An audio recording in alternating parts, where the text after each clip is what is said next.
nasty. I need to scare them off somehow.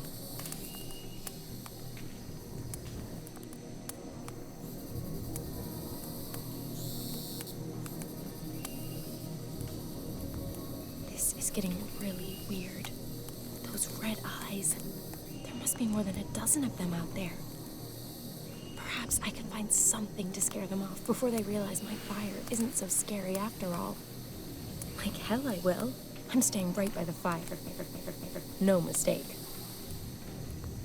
The weird creatures in the trees may pose a serious threat. I ought to drive them away as soon as I can.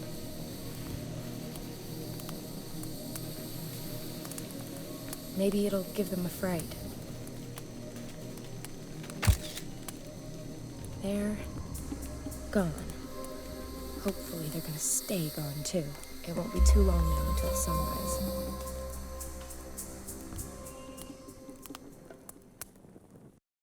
What a night. I never got back to sleep. What were those things? Hey, maybe I caught them on camera. What the? In all the horror movies I've ever watched, I've never seen anything like this.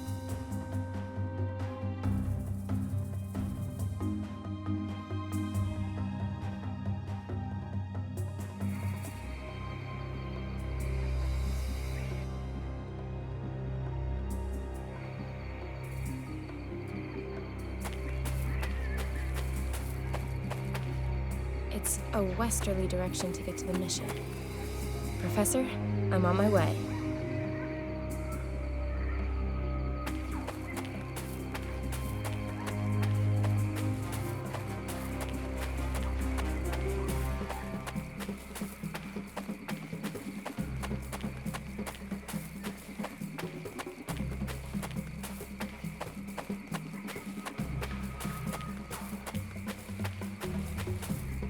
The mission. At last.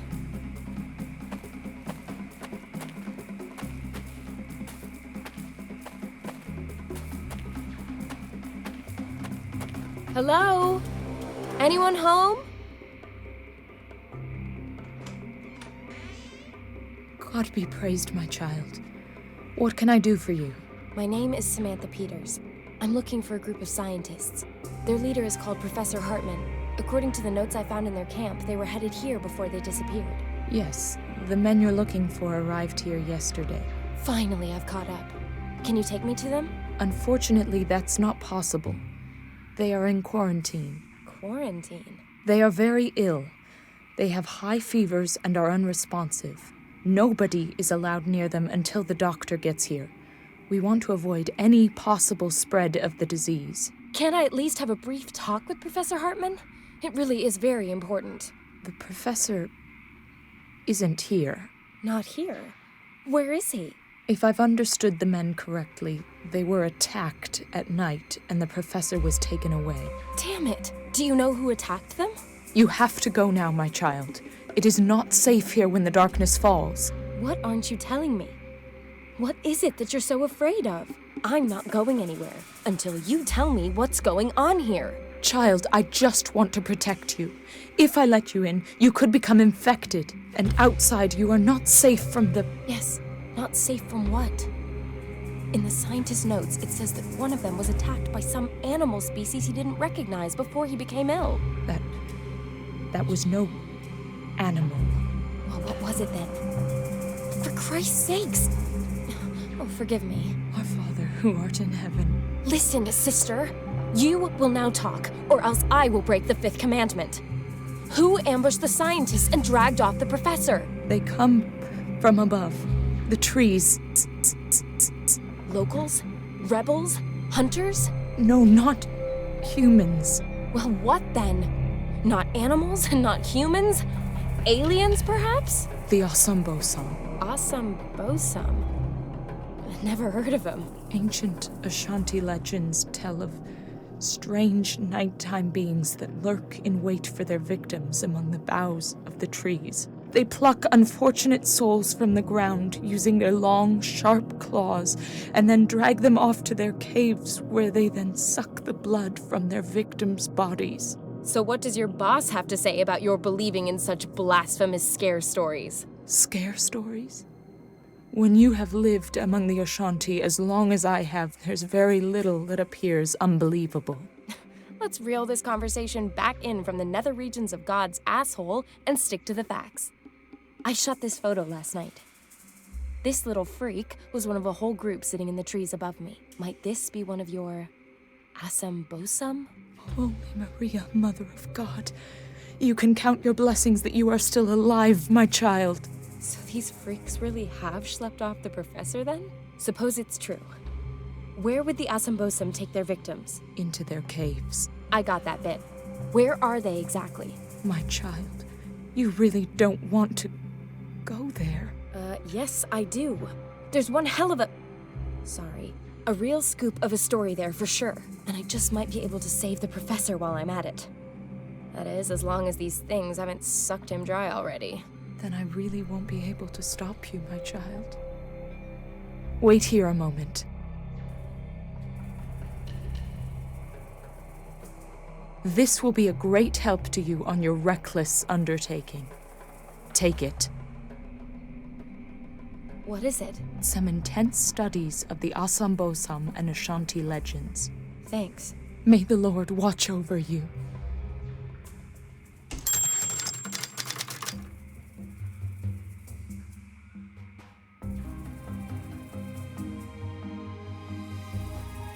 Not much to look at.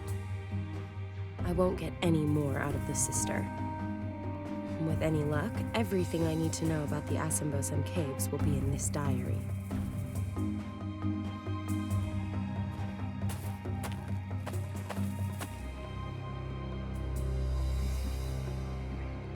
I don't think the sister will be all that crazy for a bunch of wildflowers that grow on her doorstep. If it's the effort that counts, then this is just insulting. I don't...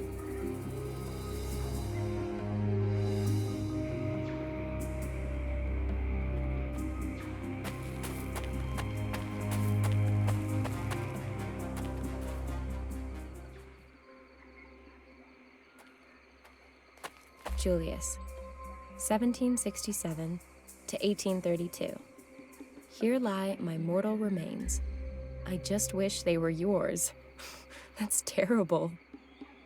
Nothing good comes from interacting with gravestones. Sister Josephine, 1852 to 1904. Here rest her bones, and for the first time, alone. Cheeky. Billy, 1907 to 2006. Only the good die young.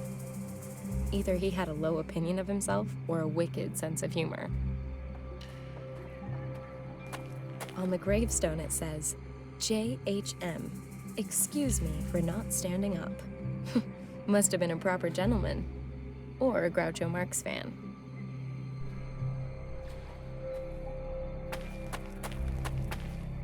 Father Samuel's grave. Strange. No epitaph, no date of birth, no date when he died. Just the name. Oh, and 9 curious symbols chiseled into the stone. Looks like lines and trees. An empty clay bowl.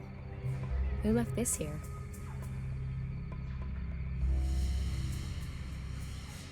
A clay bowl. We used to make things like this in school, but mine were never as nice as this one. I may at times have let myself get talked into things. I also may have been incentivized by the odd payment. But grave desecration is definitely off the agenda. This is where the notes begin. So there were already patients at the mission with the same symptoms as the scientists.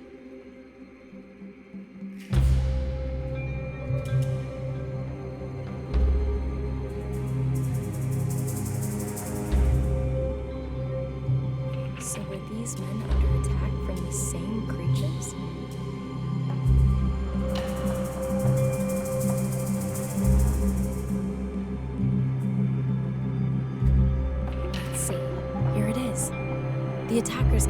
trees and surrounded them.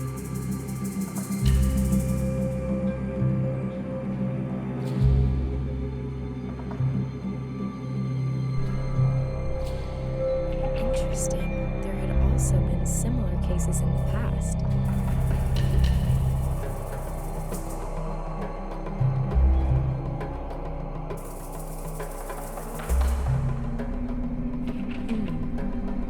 Locals call the attackers the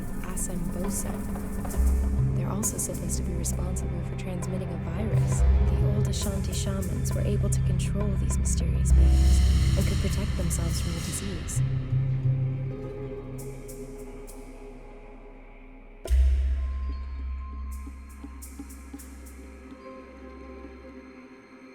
The priest found himself in great danger on his quest for the antidote.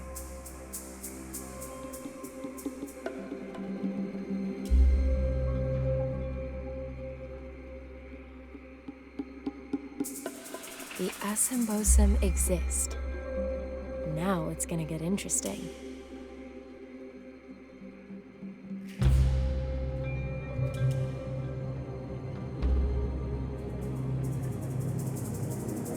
Ugh, such a lot of text. The priest stumbled across one of these Asambosum and followed him to a cave.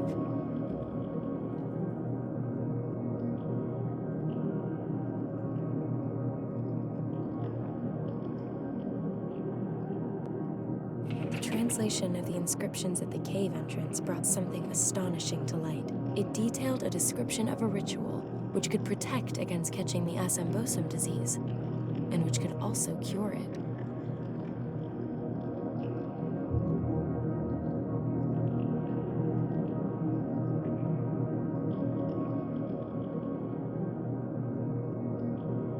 They carried out the ritual, and despite no ready explanations for how, it worked. These experiences really rocked Father Samuel's concept of the world.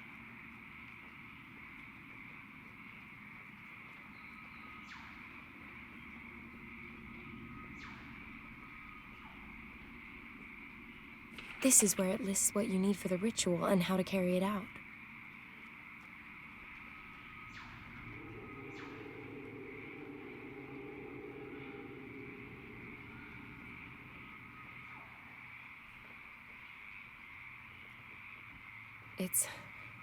It's incredible. I suppose I have to accustom myself to the notion that the Asambosum may not be pure fiction. The priest's very convincing. Unfortunately, he took his knowledge of the route to the cave to the grave with him. At least I now know how I can protect myself from the Asambosum disease.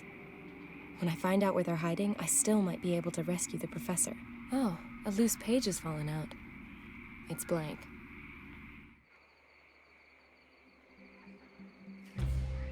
That reminds me. What's a blonde doing when she's staring at an empty sheet of paper? According to my last boyfriend, she's reading her rights. Har bloody har. Great. That lets me transfer the symbols onto the paper. The pencils had it, but I've now got perfect copies of the 9 symbols on Father Samuel's gravestone. I've transferred the ornamentation from the gravestone onto the paper.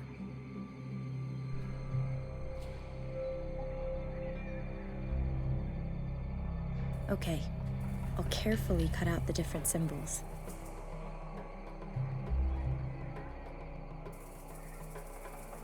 I can't exactly say I'm crazy about puzzles. I'll take this part as my starting piece.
The route to the Asambosum's caves.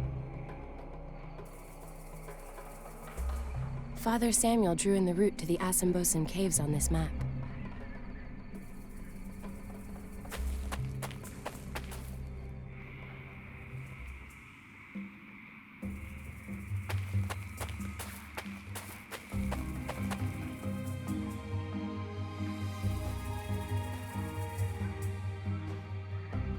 Star lily. Very pretty. One blossom for my hair, one for the ritual, and one to stamp under my feet as an expression of rebellion. A few stems of alyssum also need to go in the pot. That has to be rose herb. I need a stalk from it.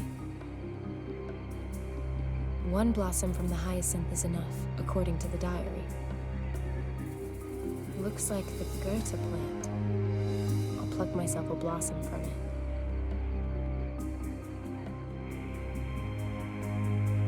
I now know the way to the caves of the Asambosum, but I shouldn't enter the mysterious labyrinth unprepared. First of all, I have to perform the ritual as described by Father Samuel, which will then protect me from the infectious disease. A star lily blossom, a few stalks of alyssum, a twig of rose herb, the blossom from a hyacinth, a Goethe plant blossom.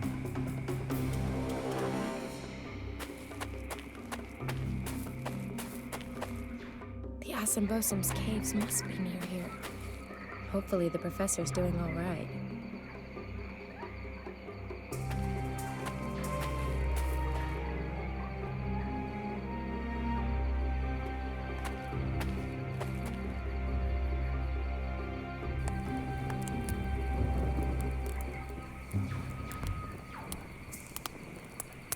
Let's decant this delicate brew. A bowl of lemonade. Home economics is for housewives.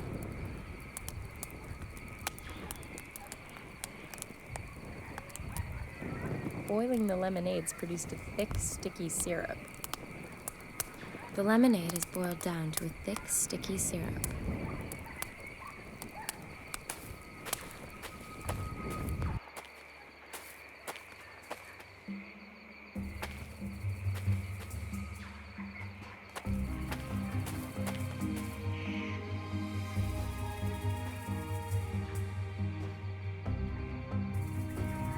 That should work.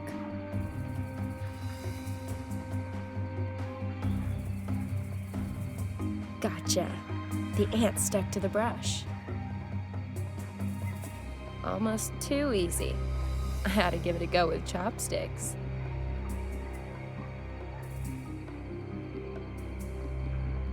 Gotcha. One more.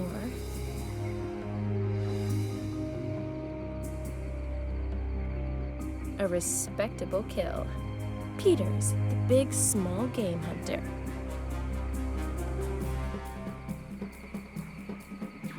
Five, the number of love.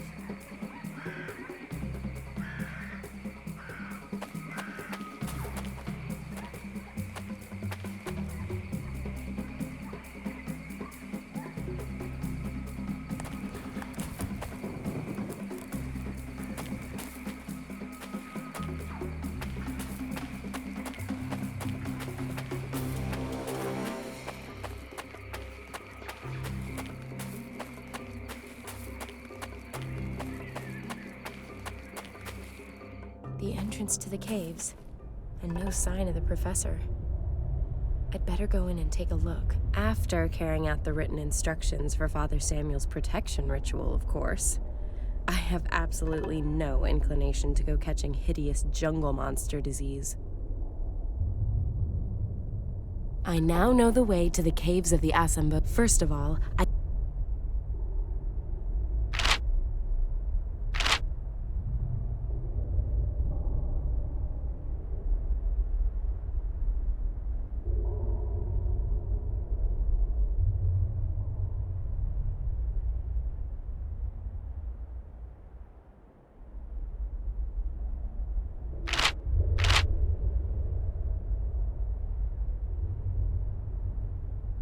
It's actually here. Weird. There are no birds. No animal calls. Even the bats seem to be frightened to make a rustle. I'm not superstitious, but why take an unnecessary risk? Without the protection ritual, not even 10 Asambosum could get me into those caves.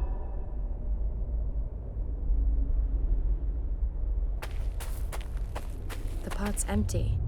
Let's not get greedy. I've got the clay bowl already. And in it goes.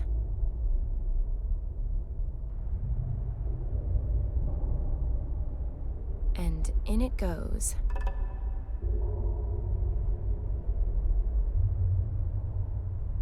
And in it goes.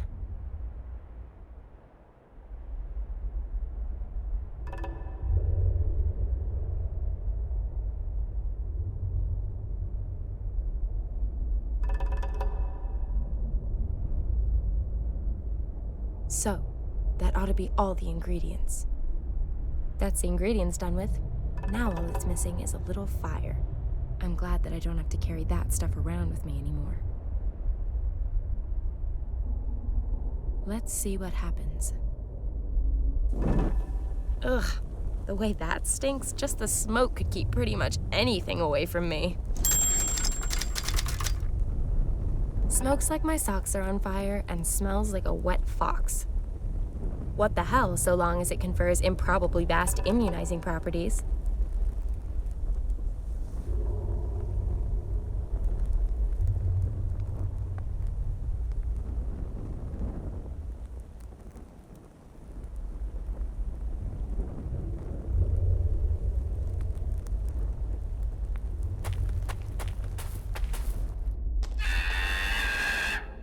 Whoa, was that one of those things?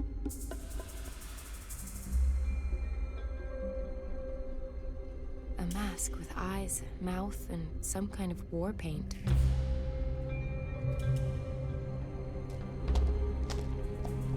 Even more passages. Really does seem to be more extensive than I first thought.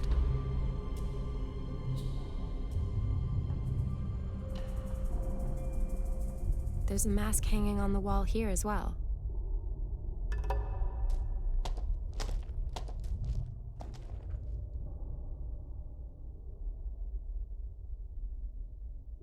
The obligatory mask. Looks different from the other rocks.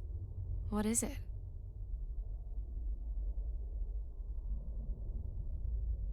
A lump of resin. It's supposed to burn like tinder.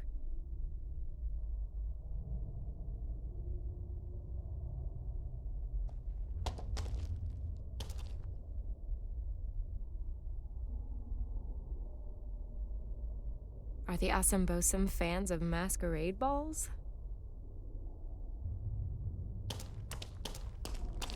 It's like some kind of graphic novel. The story begins with a man choosing children from a large group. They follow him into a cave, and the door closes after them. The children continue to live there while the man teaches them to fight. The man also gives them food, and so the children gradually grow into men. But what is that? The children seem to change on the way. Their arms become longer, and they get great big fangs like predatory animals. Pretty gruesome.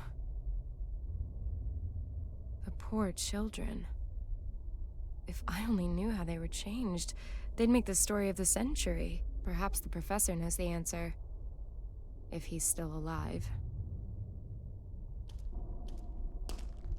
Looks like one of those weird lamps they sell in the Scandinavian furnishing store around the corner back home. I feel like it's there for a reason. Best leave it alone for now. Let's fuel this lamp and see what happens.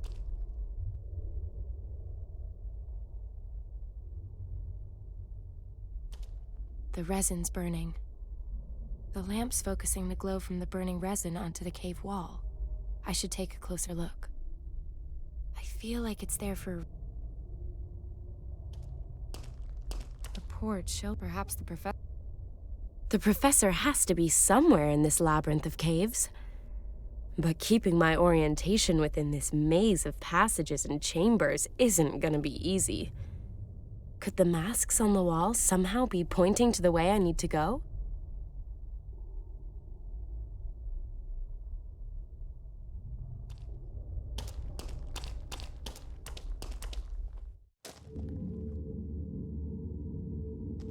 The obligatory mask. Another of those lamps. The poor children. If I only knew how they were changed, they'd make the story of the century. Perhaps the professor knows.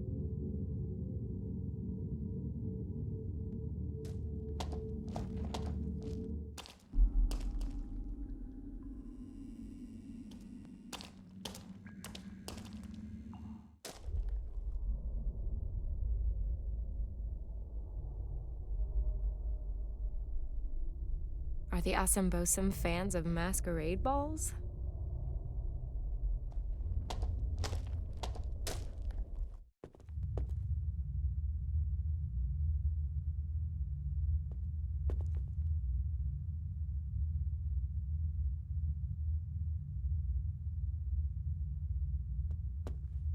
Let's fuel this lamp and see what happens.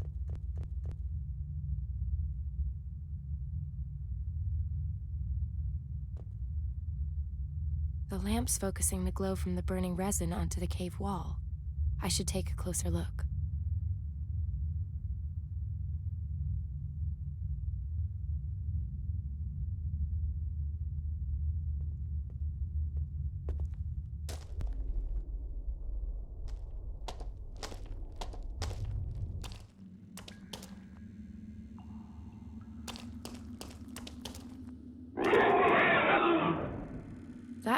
But was that an animal? Or a human? Or...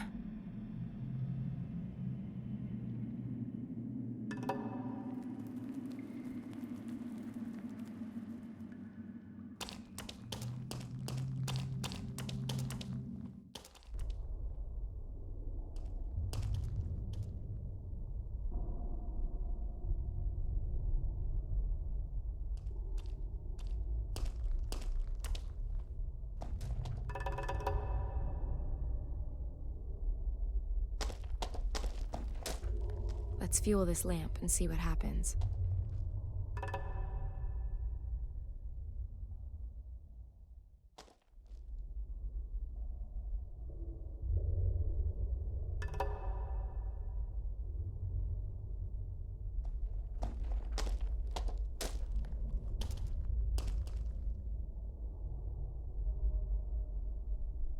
Out of order.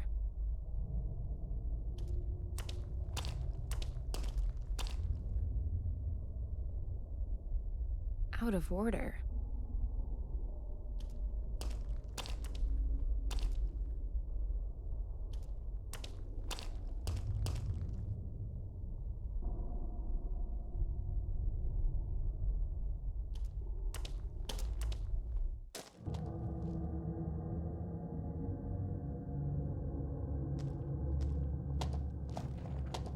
The door won't open.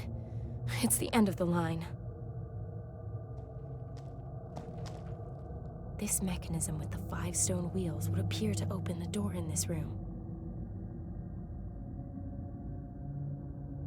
The symbols on the stone wheels look familiar.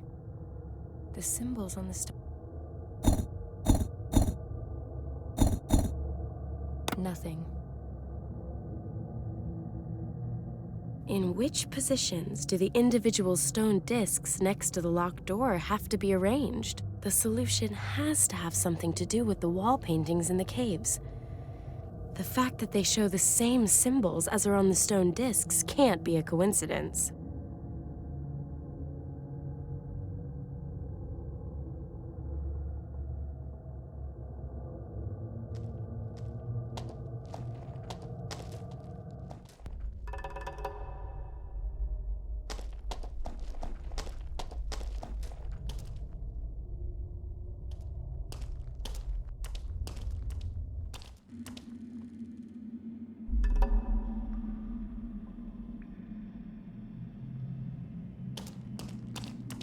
Let's fuel this lamp and see what happens.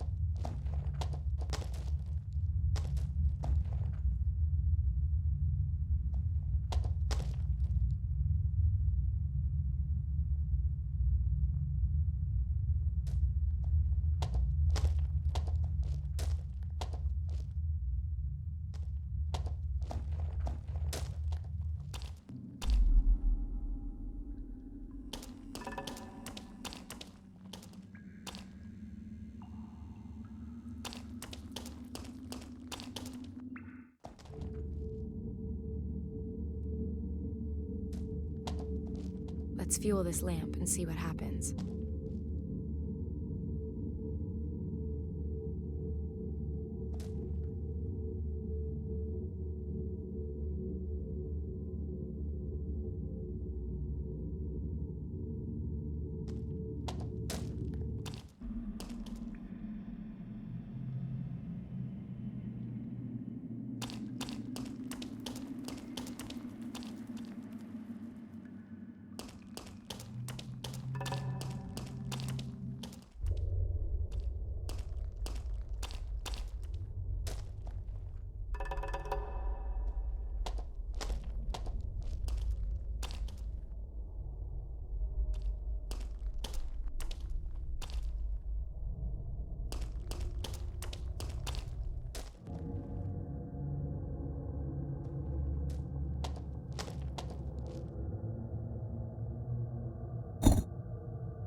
Professor! Those damn creatures.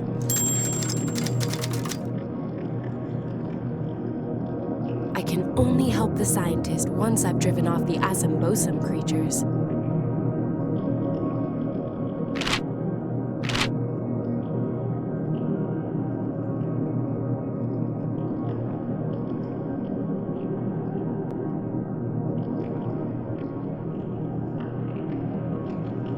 Drive the Asambosum away to be able to get to the professor.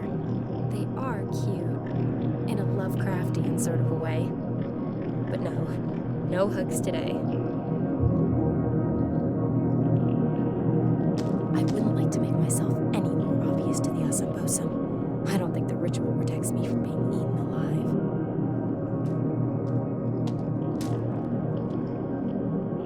I wouldn't like to make...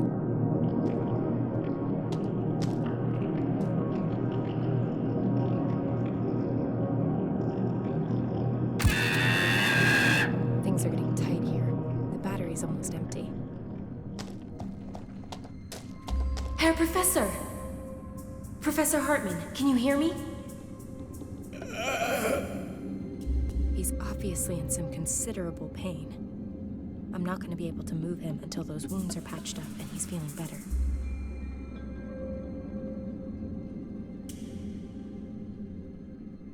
Here, get these down, you prof.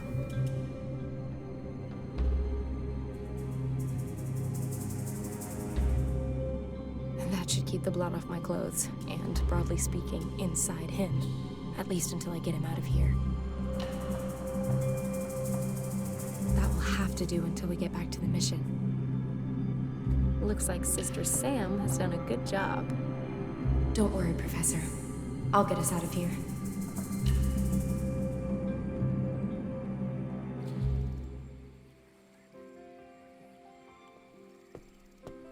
Hey, Professor.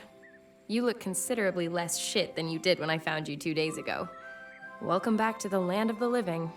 Thank you for the expressive compliment. The sisters have looked after us quite devotedly. And of course, my deepest thanks to you for your getting me out of there, Miss... Peters. Sam Peters. Ah, and you are the journalist. Please forgive me for setting off without you. But the situation left me with no other choice. Forgiven and forgotten. If you give me the story as promised.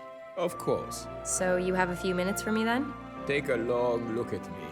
Do I look like I've got anything else planned? I'm just not entirely sure that I'll be able to give you all of the answers. Let's find out.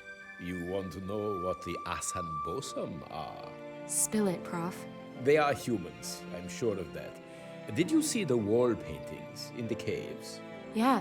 The Ashanti were always a very secretive people with an extraordinary bond with nature. As with all native peoples, their living space also forms the basis for their existence. They naturally defend it with every means at their disposal. At some point, the Ashanti shaman must have realized that they would not be able to defend their lands indefinitely from outsiders. They therefore trained up some quite exceptional warriors. The ritual that's shown in the cave paintings. Correct. But those things don't appear to be human in any way. What happened? Well, it happens that there is a particular species of snail, which is incidentally the reason we were here at Lake Bosomtwi in the first place. Whose genome has changed through eating the algae brought here by the meteorite. Yes, exactly. The algae may have been carrying a virus, which, over a relatively short period of time, triggers a rapid genetic mutation in a species. There are supporting cases. On the Indonesian island of Flores, they found the fossilized remains of a very small but adult human who was a genetic successor to Homo erectus. All evidence suggests this subspecies of dwarves evolved in only a few generations as a result of their isolated environment and in response to the narrow, low-ceilinged cave systems of the region. An unbelievable evolutionary step. Relative to conventional evolution, this process really did take place at the speed of light. As with the Asambosam. Possibly. Perhaps, as with the snail and the algae, the virus is the explanatory factor across all these examples. How far does this go? Perhaps the shaman knew that the algae possessed some form of mutational capability and raised his warriors on it. The terrifying result you've witnessed firsthand. Then these warriors are designed with the sole purpose of keeping outsiders like us away. That is my interpretation, yes. And what about this disease they carry?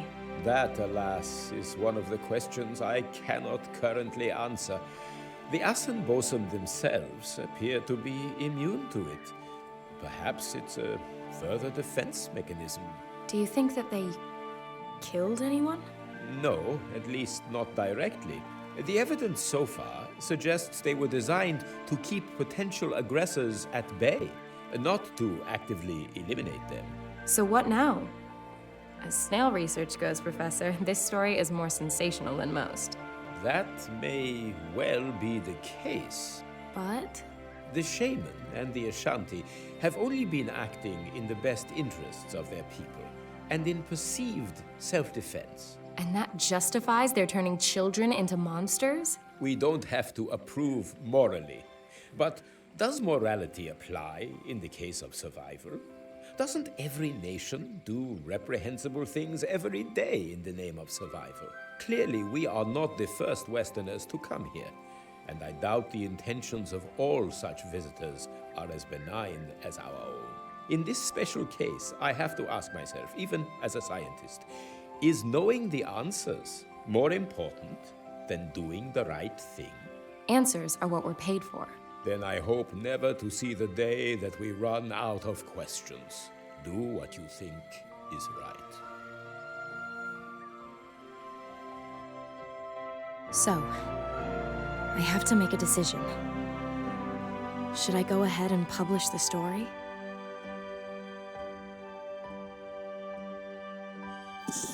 In retrospect, publishing the Asambosum story really wasn't such a good idea. At least, not for the Asambosum themselves. There was a gold rush.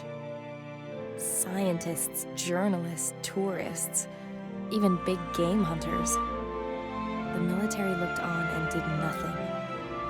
The few game wardens were helpless. When mass demonstrations back in the West finally delivered human rights for the Asambosum, it was almost too late. But at least the last Asambosum had been freed from the clutches of unscrupulous zoo owners and show people. They've been moved to rehabilitation stations, where they're being prepared for their return to their original habitat.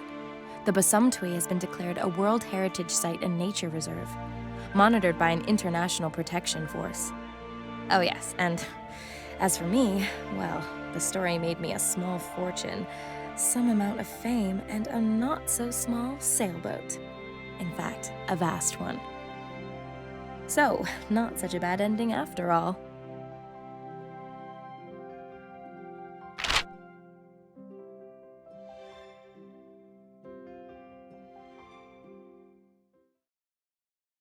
So, I have to make a decision. Should I go ahead and publish the story?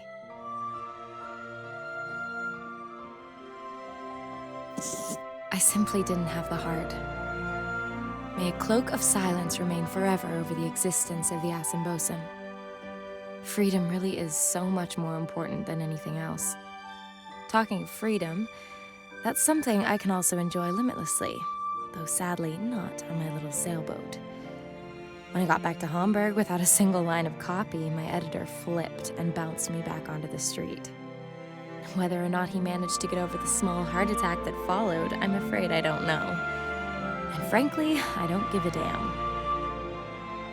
It's time for me to drop by on Max in Berlin again. Perhaps he'll finally even introduce me to his beloved Nina. From the way he went on about her in Indonesia, I don't think they'll be apart for too long. And maybe he'll have a fabulously lucrative job for me and get that sailboat back on track.